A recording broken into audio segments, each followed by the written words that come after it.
बहुत समय पहले की बात है। एक छोटे से गांव में गोपाल नाम का गरीब किसान अपनी पत्नी और अपने इकलौते बेटे माधव के साथ रहता था। गोपाल दिन रात मेहनत करता, पर उसका छोटा सा खेत और सूखी जमीन उसे कभी पेट भर अनाज नहीं देती थी। अक्सर परिवार को भूखा सोना पड़ता। एक दिन गोपाल अपने खेत में काम कर रहा था कि अचानक मिट्टी के अंदर से एक सुनहरी रोशनी निकली। जब उसने खोद कर देखा तो वहां एक छोटा सा बीज था जो चमक रहा था। गोपाल ने सोचा, शायद भगवान ने हमारी मदद भेजी है। उसने वह बीज खेत में बो दिया। रात भर तेज बारिश हुई और सुबह जब सूरज निकला तो खेत में चमत्कार हो चुका था। जहां कल तक बंजर जमीन थी, वहां अब सुनहरी गेहूं की बालियां लहरा रही थीं। हर बाली सोने जैसी चमक रही थी और जब गोपाल ने उन्हें छुआ तो बालियों से गेहूं की जगह सोने के सिक्के गिरे। गांव में खबर फैल गई।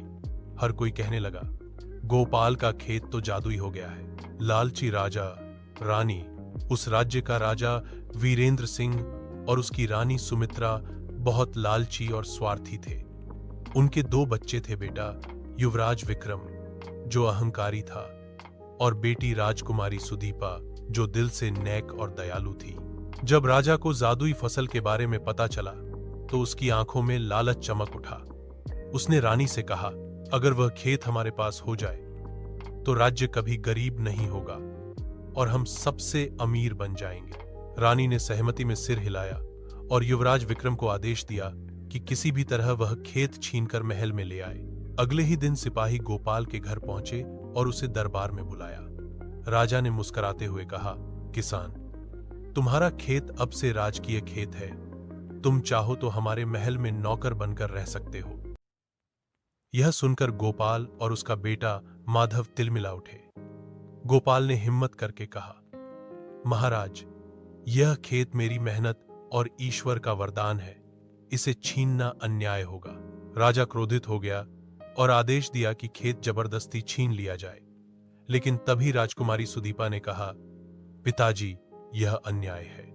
ईश्वर का वरदान किसी की मेहनत पर चलता है, लालच पर नहीं। अगर आप किसान का खेत छीनेंगे तो राज्य की प्रजा आपसे नफरत करेगी। पर राजा ने बेटी की बात अनसुनी कर दी। रात को जब सैनिक खेत छीनने आए तो माधव ने हिम्मत दिखाई और कहा, जो खेत मेरी मां बाप की मेहनत से उगा है उसे हम आखिरी सांस तक बचाएंगे। उसी समय खेत से फिर सुनहरी रोशनी निकली और आसमान से एक आवाज गूंजी, यह खेत केवल उस किसान का है जो मेहनत और ईमानदारी से जीता है। जो लालच करेगा उसका सर्वनाश होगा। अचानक राजा और रानी की आंखें अंधी हो गईं। उनका सारा खजाना भी राख में बदल गया। युवराज विक्रम भय से कांप उठा। सिर्फ राजकुमारी सुदीपा बची, क्योंकि उसके मन में लालच नहीं था। उसने किसान से माफी मांगी और कहा, मेरा परिवार गलती कर चुका है। मैं चाहती हूं कि राज्य की जनता की मदद तुम्हारी जादुई फसल से हो।